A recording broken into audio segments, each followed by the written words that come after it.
Hey, folks, thanks so much for checking into the Neutral Zone Hotel. We are an unapologetically left-leaning podcast that explores the game of hockey at its best and worst. My name's Benjamin. My pronouns are he, him.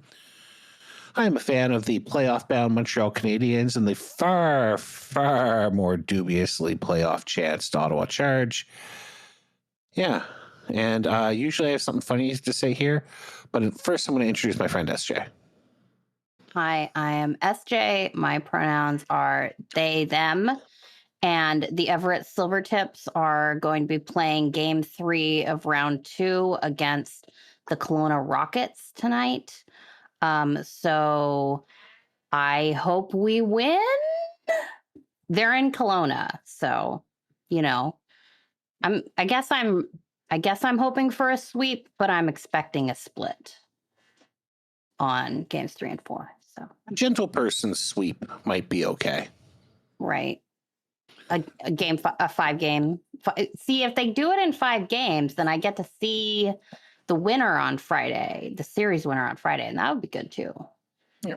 So I have a question for you, SJ. What's that? You're a fan of the Seattle Torrent, correct? I am a season ticket holder. So yeah. It's not exactly an endorsement of fandom at this current moment, but you're certainly financially invested. Yeah, I agreed. Okay, I have a second question for you. Okay. How many world leaders have practiced with your hockey club? As far as I know, none, but it does depend how you count Hillary Knight. I mean, if you told me Hillary Knight becomes president of the United States in 20 years, I believe you. At this point, we can only go up from here. Oh, boy. Yeah, Mark Carney, Prime Minister of Canada, who fresh off winning a majority, and the President of Finland, Alexander Stubb, whose dad is the guy who basically invented NHL central scouting in Europe. They both skated with the Charge today. Cool. And Stubb scored a goal on Ottawa backup Kendra Woodland. So they seemed happy, except for the Finnish people, because they always seem weird and awkward. Wow, mean. Don't look at the pictures. I just thought that was fun because it is fun. It is weird to live in a world where sometimes world leaders can be fun and a little quirky. Mm-hmm. Carney did not look good out there. I mean, he was a goalie, so. I mean, can he even skate? I mean, honestly. He's a goalie. We've been over this. So I was at that Torrent open practice, and I say open, it was for season ticket holders only thing. And at the end of the practice, Schroeder and Murphy took shootout shots on CJ. They just got in line to do the shootout shots. And Murphy was just using her goalie stick, but Schroeder got one of the coach's gloves and one of their sticks and went in very serious about it. Neither of them scored, but Schroeder clearly has put in some time with a player stick. I thought that was very funny. She does like to play the puck, so that makes a level of sense. It does. As far as PWHL goalies and shootiness correspond, she's got to be up there. I imagine so. We're going to leave the PWHL alone this week, now that we've discussed politics and goalie shots. But with all 16 entrants into the NHL playoffs determined, SJ and I thought we would steal from Sean McIndoe of The Athletic and do a bandwagon ranking breakdown. This is not intended to appeal to everyone. You can have your own, but we're going to break them into roughly 4 categories, which is not with a gun to my head. Not for me, but maybe for you. I can be convinced, and let's go. And these can be roughly 4 each. You don't have to exactly hit 4, but you can get the breakdown. So, SJ, who would you give me for your not with a gun to your head rankings? Hold on. Cock a gun. I'm ready. Oh, wow. Okay, we're making a hand gesture. All right. So definitely top of this list is the Vegas Golden Knights. Not even if it was the difference between Total Armageddon and a non-binary utopia. It's a big swing. Well, it is. But I mean, it's Vegas, so. Yeah, Vegas has spent so long being the villain of the league.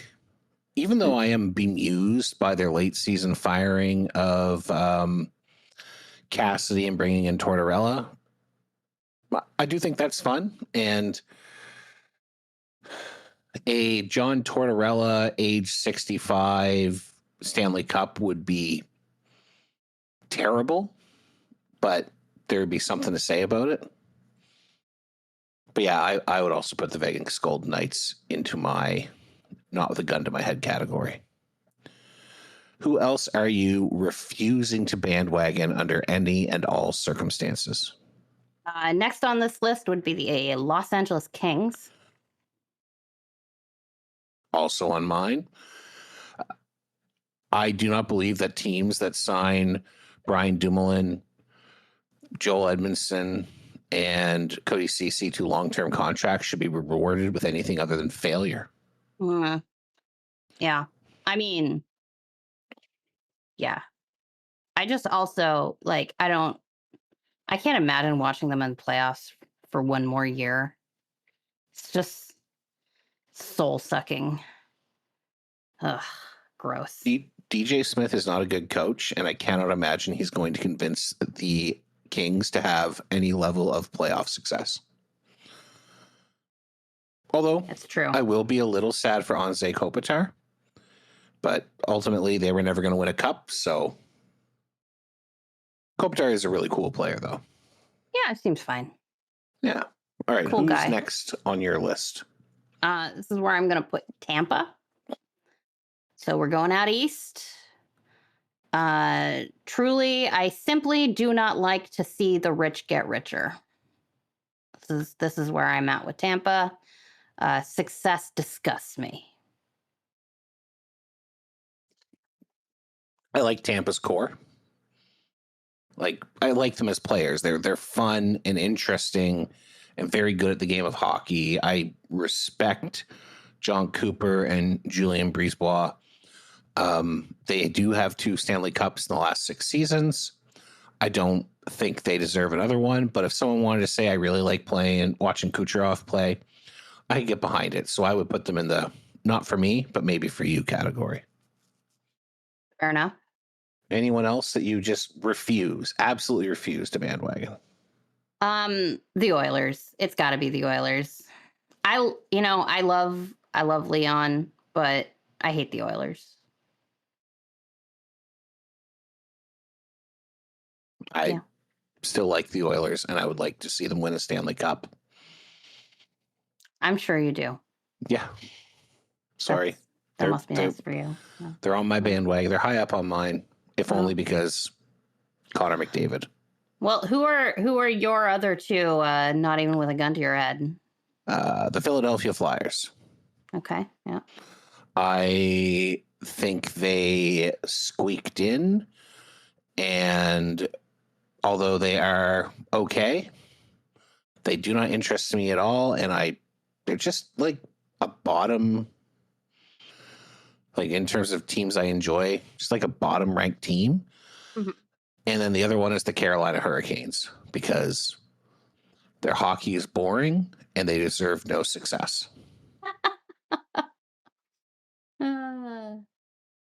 Fair enough. Who would you put in the maybe not for me, but for you category? I would put Philly here.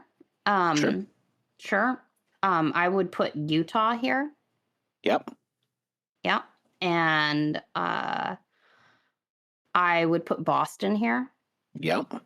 Okay. I see that. I think we're aligned. And I would also put Anaheim here. Boston for me is definitely one here. Playoff Pasternak is amazing to watch. I agree. But I want the Bruins to get nothing of note other than maybe Toronto's draft pick, but that's a different story. Sixth overall pick. I would also put, so like I said, Tampa would be in this one for me. I would put the Ducks here.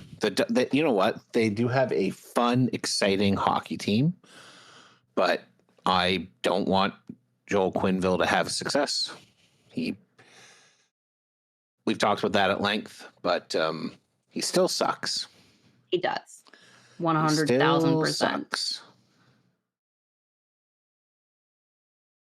And then, I think the other one for me is the Wild. I do not wish Quinn Hughes any joy. Okay. And maybe I'm just salty about the Olympics, but I think it would be very funny if Quinn Hughes, they get knocked out in the first, and Quinn Hughes tells him he's not signing an extension because he wants to go to New Jersey. I think that would be max chaos, and that would be enjoyable. But if someone were to tell me I'm all in on the Wild, I'd be like, I get it. They have some really fun players.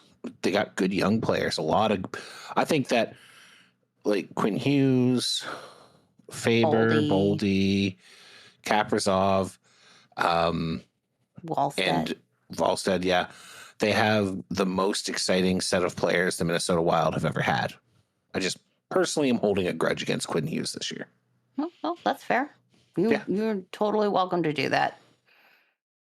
He will continue looking sad about it and everything else in his life in peace. Quinn Hughes looks like someone shot his dog every day. He really does. He didn't, I saw a picture of him from the draft the other day, and I was like, oh, he didn't used to look like this. No, he lived fine. He lived in Vancouver for several years, and they treated him the way they did. And now he looks like the protagonist of every country music song ever. His dog died, and his girlfriend left him, and they were out a beer at the store, and his truck broke down. That's an average day for Quinn Hughes. All right. Who are you maybe able to be convinced to bandwagon? Pittsburgh, maybe. Sure. But I'm not, sold. The Canes, maybe. And they've been good for a long time, but they've never quite made it over the hump. I don't know. It'd be nice to see them, finally get one. This is where I would put the Wild. And last and certainly least, Colorado. I simply do not love Cale Makar. No, but they're a hella fun team to watch. Yeah, I guess. Yeah, They're fine. I could be convinced on the Senators, but they are at the bottom of my ranking. Again, I'm not as mad at Brady as I am at Quinn Hughes, but I am mad at Brady. But making fun of him has been an undeniable joy in the post-Olympics era, so they get a few points back for that. The Dallas Stars, a lot of really good hockey players for me. I quite enjoy Heiskanen, and I quite enjoy Rupe Hintz and Rantanen. I would probably get behind them if there was no one left. I put Tampa here as well. Ugh. Again, because they're fun. And what am I missing? Utah. Yeah. And who would be the top 4 teams in your rankings? Ish, we've probably forgotten some because we're just riffing. No, I wrote them down. I did not write mine down. I'm riffing. We got 4, 8. Apologies, folks. 12, 16. I did not assume SJ's competence when I should have. Well, I wrote them down. Okay, so my top 4: Ottawa, Mm-hmm. Buffalo, Mm-hmm. Dallas. Yep.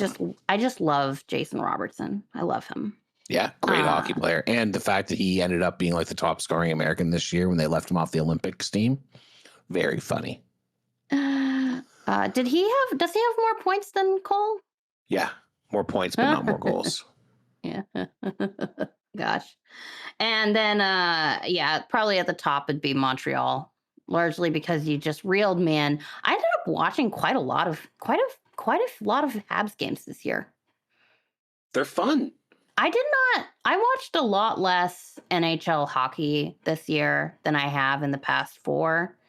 But I did watch quite a few Habs games. So bottom of my top 4 is Colorado. I have a soft spot for Colorado. And I know. Nathan McKinnon. It's disgusting. Yeah, well. After that, I would put down Buffalo. Mm-hmm. If anyone has to come out of the Atlantic and it's not Montreal, I would prefer it be Buffalo. If Buffalo won the whole thing this year, I would be A-okay with it. After that, it's Pittsburgh, because we have a Sidney Crosby last dance situation. Mm-hmm. And we love Sidney Crosby. By we I mean me. Okay. I think he's pretty great. He's okay. No, Sid, one of the genuinely just kind of best personalities. He seems like the nicest guy and secretly loves birds. Loves birds. And did you see the video where they made him identify bird calls? Yes, I did. I mean, that's just crack to me. The guy's special interest is hockey, but over the years, he's maybe developed a second special interest. And I wouldn't be surprised if he retires from the game of hockey and then just goes birding for 5 straight years. Mm-hmm. And then comes back and walks into a GM job in Pittsburgh. He's definitely, I'm definitely getting front office vibes from Sid. I think something that is a trend in some of these high hockey IQ players is the intellectualism around the game of hockey and the curiosity to go deeper into how it works. Mm-hmm. You hear like Joe Sakic was obviously that way, Sid that way. You hear some of the young players, like Quinn Hughes is one where the coaches and GMs talk about how they're constantly looking deeper into the, not just the plays, but the underlying math and science. They say the same about Lane Hudson and Ivan Demidov on the Habs.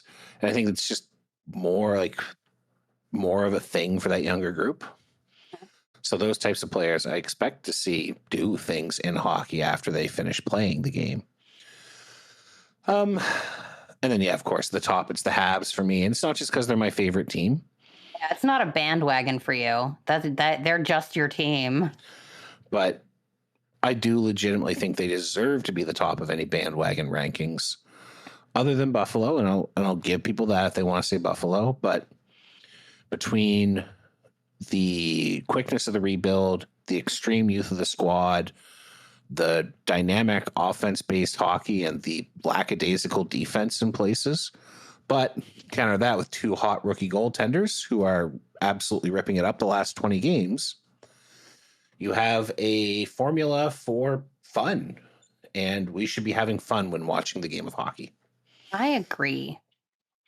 So that is why I think Montreal deserves to be the top of those rankings, because they are crazy fun to watch. They are fun. I definitely have enjoyed Cole Caulfield getting his 50 goals this year. And not just because he is a strong and important representative of my people. The short people. Yeah, short people. Yeah, everywhere. Not just. Yeah, I mean, and I've enjoyed it not just because he's on the Habs. The NHL posted the montage of all 50 goals. No empty net goals, which is notable. That is interesting. But he could have really padded his stats with that. Yeah. They only started putting him out there for empty net situations in like the last 3 games or something like that. But the other thing is when you watch, he scores incredible goals from low chance locations. Multiple goals from on or behind the red line. He scores when goaltenders give him an inch, he takes it. And someone who can score like that, it's a privilege to watch them to go to work. You know, the greatest goal scorers in the game had that ability. He scores like Austin Matthews does, or like he doesn't score like Ovechkin did. Ovechkin's that one-timer from the dot, but he's got some of that too, you know? Anyway, the point is, the Habs are a lot of fun, and you should watch some Montreal playoff games. That's right. Okay. Well, it is that time of year. It is the end of the season, which means it's time to vote on the awards. So we're not going to worry about the real life awards. I think that's pretty much mostly sewn up across the board, right? Yeah, we did real life awards last year, and big mistake. Boring. Yeah. So we are going to bring up some nominees for the Neutral Zone Hotel Awards. And I'm going to put together a Google form for Thursday night. And when this episode goes up, I will post it on our Discord. You can join our Discord at neutralzonehotel.com/Discord if you'd like to vote. So we are going to begin with the Marcel Dion Award. For those who don't remember, this is the MVP on a non-playoff team. SJ, do you want to put out a nomination for this award? Well, I think we should absolutely start with the most obvious to get that out of the way. Macklin Celebrini, who, if he was not on that team would be nowhere. Absolutely nowhere. No one would have watched. Bottom two. Yeah. Macklin Celebrini has had, I don't want to call it a career year because we simply don't know how far this kid is going. With 80 games. It can't be a career year when he's 19. No, but saying that in 80 games he's put in 112 points, of which 44 are goals, at age 19, I think is pretty good. He's doing stuff that, like, basically we haven't seen since Crosby. Pretty good. And he got a nice shiny silver medal this year. He did. Youngest kid to ever play for Canada at a professional invited Olympics. That's right. Who would be our second nominee for this award? Sticking with the theme of very young players carrying their teams on their backs, Schaefer. Yeah. Matthew Schaefer, number 1 pick last year, has broken in heavily with the Islanders, getting them almost over the hump. 23 goals, 36 assists, 59 points in 81 games for the rookie. And he's almost certainly winning the Calder. Almost certainly. In fact, I'd even go so far as to say certainly. Yeah, I think so. And that's in a year where Montreal's Demidov is going to score 70-plus points. So I think that says something. Do you have another nomination? I do, and this nomination is why I'm not sure that Schaefer is not a shoo-in for this. Ilya Sorokin. That's right. Is goalie. Yes, Ilya Sorokin, who is almost certainly getting the Vezina this year. Yes, that sounds about right to me. According to the Twins, Sorokin is second in the league with 52.29 goals saved above expected in 55 games played.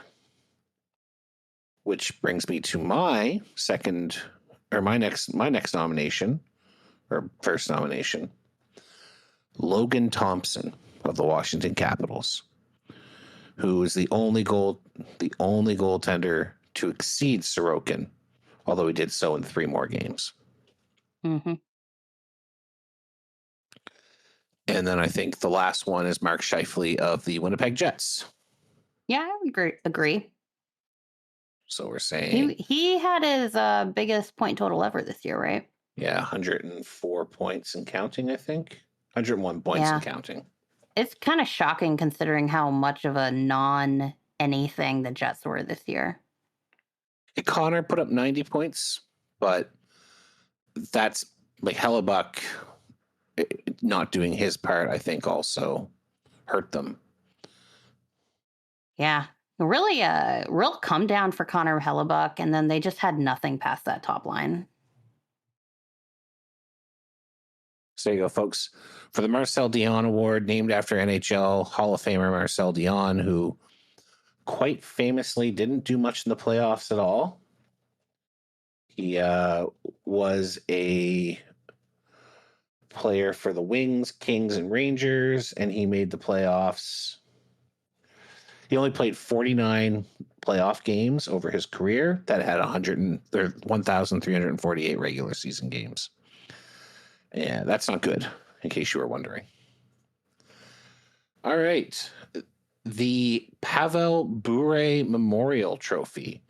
This trophy is awarded for the coolest play of the season.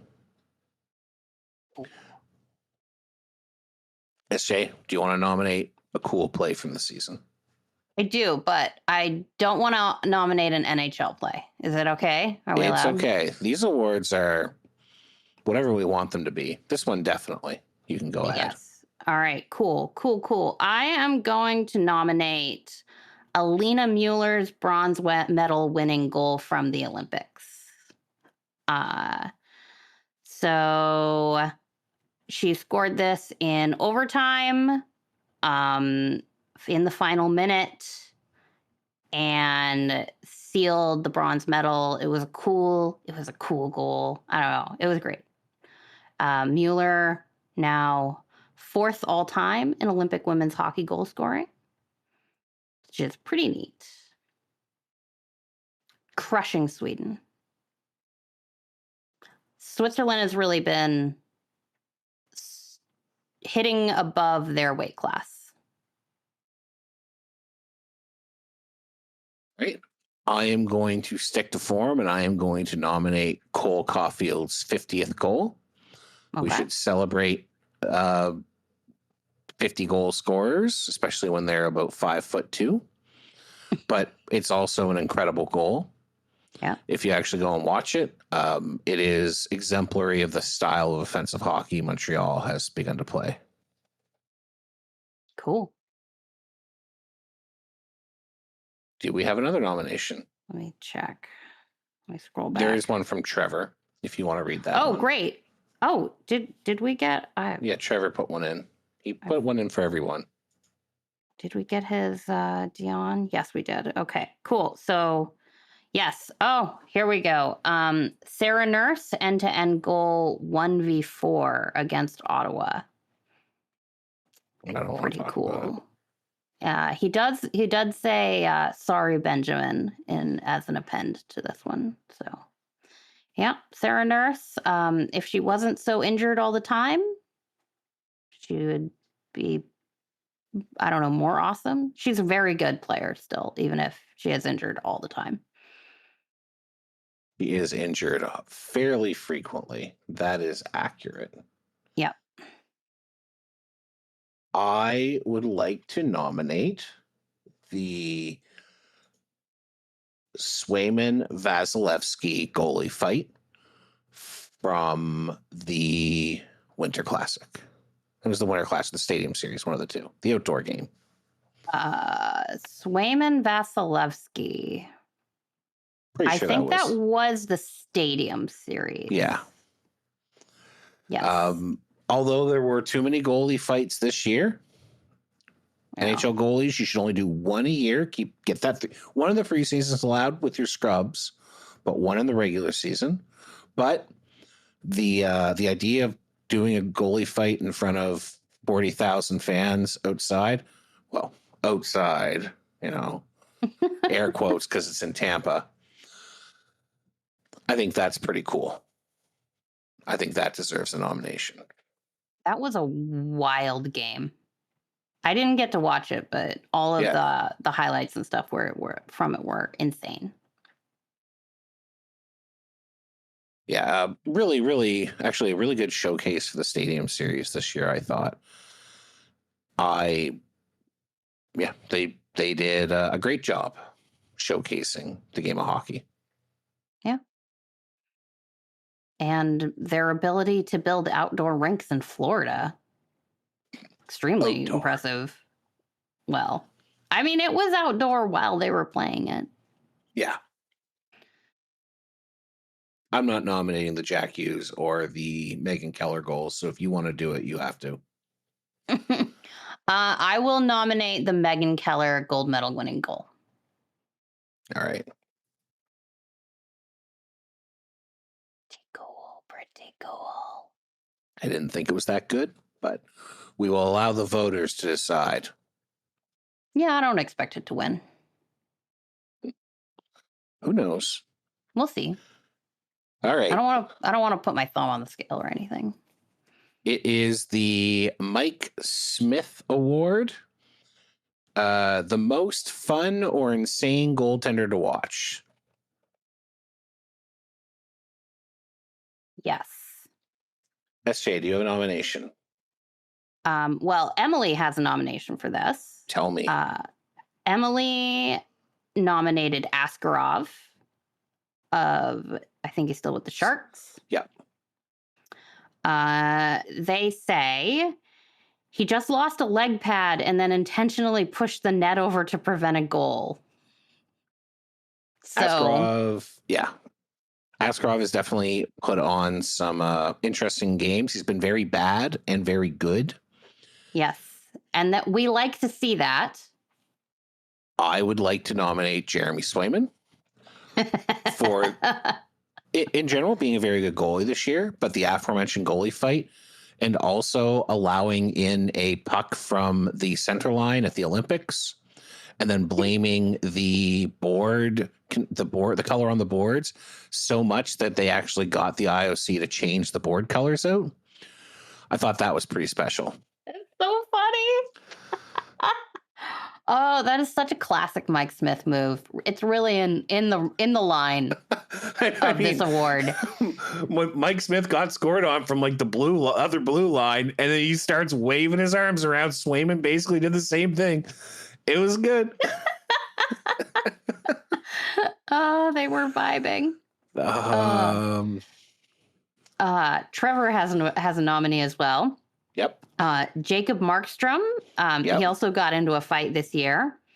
But also, you just never know which version of him you'll get. The Stone Cold Killer or the Sieve. Yes. Truly the spirit of this award is Jacob Markstrom. Speaking of, I would like to nominate Gwyneth Phillips from the Ottawa Charge, who there's been some great goaltenders in the PWHL this year, but Phillips is by far the most entertaining one.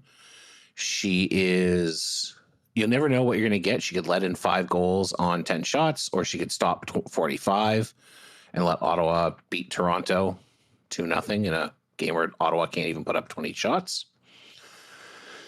And she's been doing all sorts of weird little goalie things this year, like spins and dances. And she's been getting feisty and yelling at people. In the last game we went to, when there was a pretty bad board, she took her glove off and was waving all 5 fingers at the ref, trying to get a 5-minute major called. And then there's her food blog, Gorge with Gwen. What? I don't know about the food blog. It's Gwen showing things she eats and being weird. She's an odd cat in the best of ways. I did appreciate that video where they just showed her pictures of famous hockey players and she didn't have any idea who any of them were. She got Sidney Crosby after she thought about it for like a while.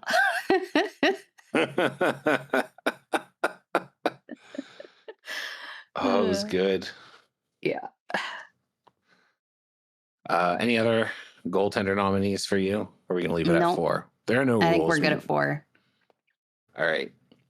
The Jim Matheson Memorial Award, best known colloquially as the Pissy Draisaitl Award. That's right. I think we're just giving this one by nomination, by acclamation this year. Well, Trevor did have did want to nominate every. We seem to be doing this one as groups. He wanted to nominate everyone who lobbed softballs at the U.S. Olympic team that they continued to whiff on after the Olympics. So I think it was a strong nomination. All right. Avoiding Donald Trump after the Olympics. U.S. media. Okay. I want to nominate James Myrtle and the entire Toronto media staff at The Athletic for having the biggest piss baby meltdowns. Did you see the most recent one? No. What is it? Blaming Toronto for not losing enough games after the Olympic break. Oh, spare me. Oh. Basically blaming them for being in a situation where if someone ahead of them wins the lottery, they give that 6th round pick, their 6th overall pick to Boston. Oh my God. Oh, just the worst. Okay. Well, it's going to be tough to beat. Do you have any others? Nothing is springing to mind. Nothing. I don't think I saw anything particularly egregious this year. I would like to nominate CJ and for the nonsensical and meaningless pre-Olympic meltdown about ice size.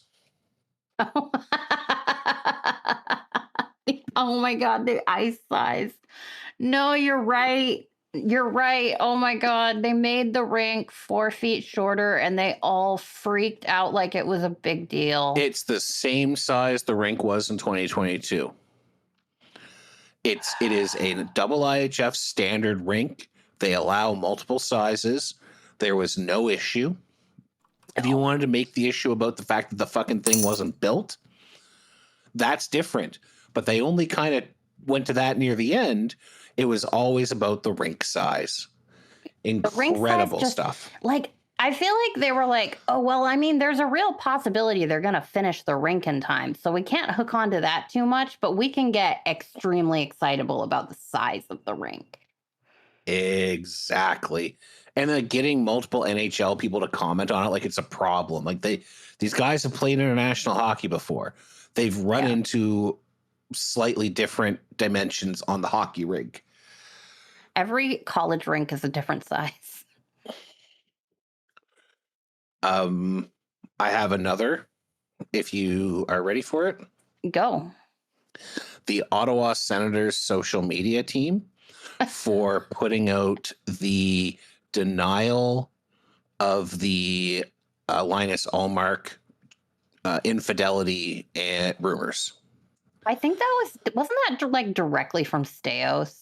It is, but Ian Mendes should have thrown himself in front of it like taking a bullet. Oh. I'll put and Steve Steos. But I mean, the funniest thing about that is that Olmark was so grateful they did it. Yeah, no, I get it. They did it for him, Yeah. but they should have found a way to like. They all but confirmed the rumors, even though they're baseless. Like they definitely made the Streisand effect, right? Yeah, The more you talk about it, people are asking a lot of questions about the denial on my T-shirt, kind of a thing. Yeah. exactly. And I have one more. Oh, okay. One more. You have so many. Yeah, I did some research on this one because it's very funny. I would like to nominate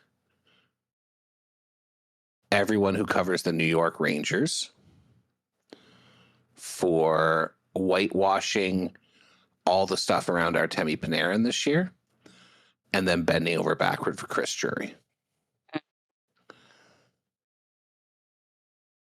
And that's not really a meltdown. I just want to tell him to fuck off, and I don't know where to put it. Okay, well, fair enough. Yeah, I don't know. I don't know what to think about the New York media. The Chris Drury letter is very funny, though. Yes. All right, folks. We are also introducing 2 new awards this year. We would like to start by introducing the Jim Benning Memorial Trophy. He's not dead, but Trevor wishes he was. That's right.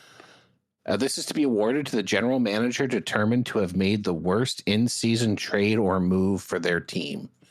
So who took away from their team? And there are a couple nominees. SJ, do you want to walk us through who's going to be nominated for the inaugural Jim Benning? So I will go ahead and nominate. All right. So this one might actually this nomination might age poorly depending upon how the playoffs go. But I am going to nominate Kelly McCrimmon for the Rasmus Anderson trade. Okay. He was terrible after the deadline, after they moved him. They gave up way too much for him, including Zach Whitecloud, a player that I don't think they could really afford to lose. They haven't re-signed him, so I think it's just I wouldn't even be shocked if they don't invite him back, if they don't for next year. I think that's going to be a trade that looks really awful if they don't win the cup, basically. I would like to nominate from the Toronto Maple Leafs, former general manager Brad Treliving, for firing the wrong coach. Oh, which one do you think he should have fired? Berube. Oh, I've been on the fire Berube? Berube train all year. Oh, yeah. Yeah. No, that's fair. That's fair. I don't know why I thought, I was like, oh, maybe I should have fired Lalonde. Maybe I should have fired all of them. Brad Treliving for firing Mark Savard instead of Berube. I think that was the moment that they lost any chance they had of getting the season back. Savard was the guy that a lot of team members apparently expected to step in if Berube was fired. And the message seemed to be stick with Berube because you're not getting any relief, which I think is the wrong message to send a club who is clearly not engaging under a coach. I mean, didn't we describe this award as the worst in-season trade, though? I said trade or move. Oh, okay. Sure. We can expand it to fit whatever we need. I changed it because I wanted to point this one out. Yeah, fair My enough. other ones are trades, though. We also have a nomination from Trevor for Don Waddell for trading for Connor Garland, who has a 6-year extension that has yet to kick in, and then they missed the playoffs. Yeah, Connor Garland. At least he's not a rental. Connor Garland is 30. Mm-hmm. So they have not bought his most productive seasons. No. All right. SJ, do you have anyone else? No. Unless you want to nominate Botterill for the Bobby McMahon trade, but at least he didn't pay that much for him. I can't blame them for acquiring a guy who puts up like 10 goals for them. Yeah. Yeah, I can't be too mad. No, I would like to nominate Steve Yzerman. Oh, for why? acquiring Justin Falk from the Blues at the price of an unprotected first rounder, and will now have to watch the Blues use his first rounder that he's not made the playoffs. I'm sure there are some other bad trades, but those are the ones that feel the worst. Yeah. I mean, nothing is going to beat the Brandon Carlo trade from last season. In terms of sheer madness. So I think it is fair to say that if we had invented this award last year, Brad Treliving would be a strong contender for it. I think he would have been the runaway winner. Truly, no trade has aged worse. I'm just scrolling through now. The Islanders picking up Braden Shen. That was a little... Yeah. I don't blame them. No. They didn't pay a ton, if I recall, for Shen or Susie. So it's like, No, it's all fine. Oh, the Ducks have John Carlson now. I keep forgetting that. He scored a hat trick for them. Wow. His first career hat trick. It's weird. It is weird.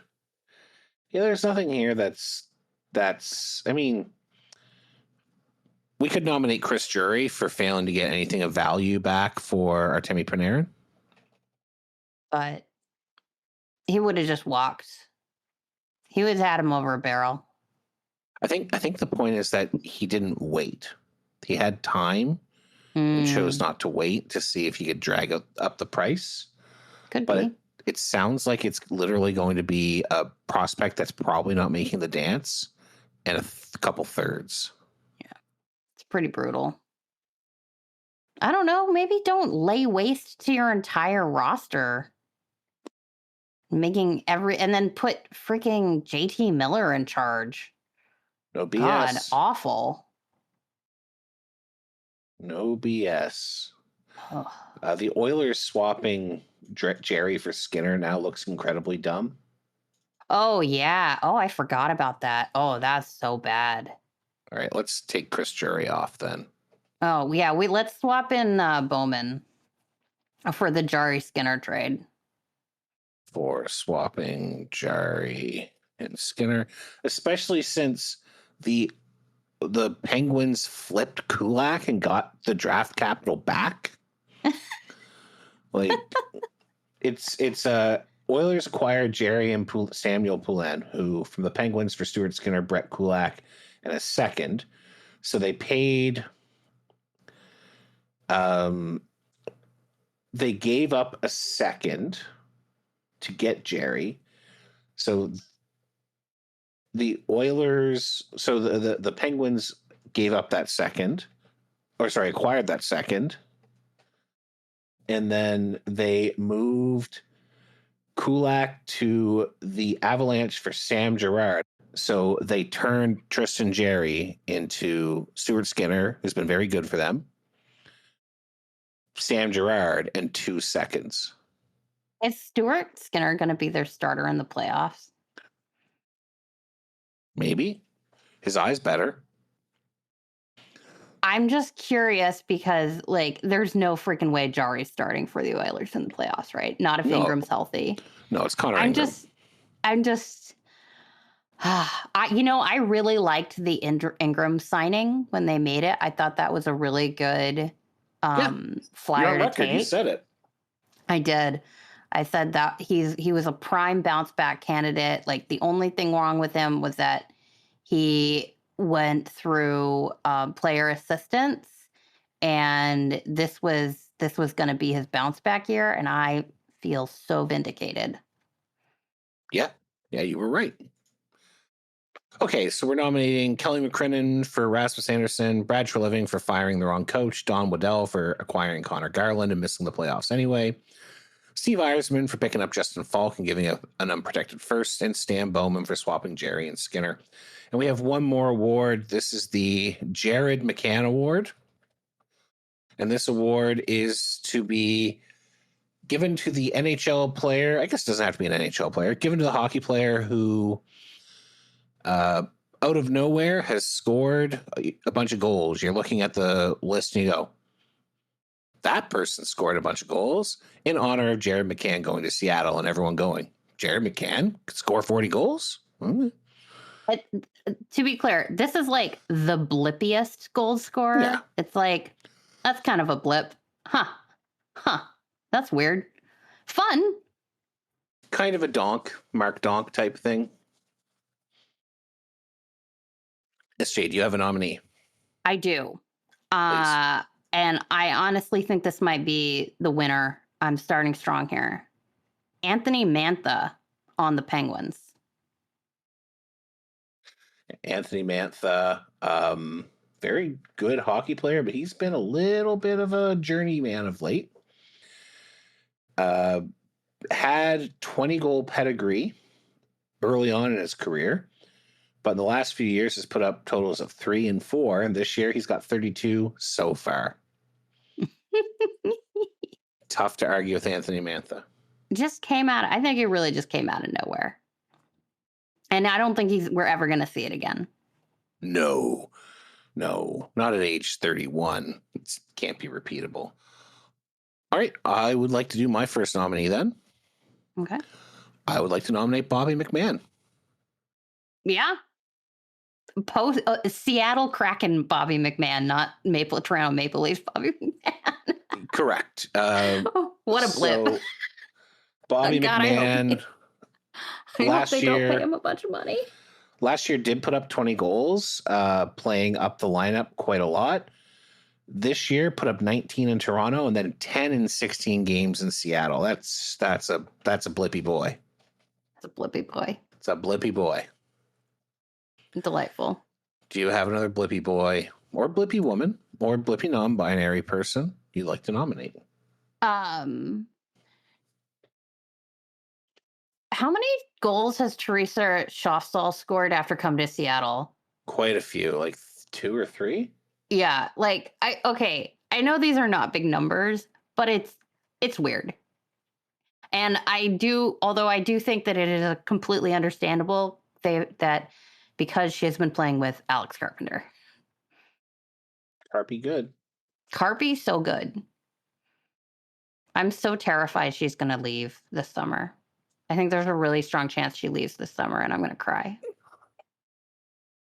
So Teresa Schaffstall has scored 2 and 7 compared to her previous time at the Fleet, which was 2 and 19. Yeah, well, pretty good. I don't know. It's not big numbers, but feels like a blip. I would like to nominate a player who, if you extrapolate their previous 2 seasons, scored an equivalent of 9 goals over 2 82-game seasons, and this year is at 36. But it's obviously not an 82-game season because I'm talking about Rebecca Leslie, who has popped off for 12 goals in the PWHL so far this year. Puts her 3rd in the league. Wow. You know what? For your sake, I hope this isn't a blip. I hope that Rebecca Leslie is the new Morgan Geekie. Yeah, and Morgan Geekie is not eligible for this award because it is his 2nd year. He's over now 30 consistent. Goals. Yeah. Yeah. Last year, Morgan Geekie would have been a real shoo-in for the Jared McCann. Yeah. It's like he surprised you. You're like, what? That guy? Yeah. That doesn't seem right. But then you squint a little bit. You go, okay, all right. I think the last nominee that I'd like to give is someone. We're going to give it to someone who has been a 30-goal scorer in the past, but was not considered to be coming back. I would like to nominate from the New York Rangers, Mika Zibanejad, who has put up 33 so far after 2 consecutive 20-goal seasons. Obviously, is considered to be well past his offensive prime, but has pretty much been the entire offensive engine for the Rangers this year, such as it is. Truth. And I think an old guy, old 32, I think an old guy popping off one last time is definitely counts as a blip. Yeah, I thought Mika was pretty cooked. Yeah, I thought he was toast, and he probably is going to be toast again after this year, especially since the supporting cast in New York next year might be down. But he's still got a little something, and good on him. I think he's a great player. You know who else is an old guy that I thought was pretty cooked and who scored 40 goals this year? Who dat? Steven Stamkos. He got to 40? He got to 40. Damn. Way to go, Stevie. Yeah. I mean, the Preds were just in general better this year. They were. They weren't good, but they were better. They started really bad, and they got better over the year as well. It'll be interesting to see what their new general manager does.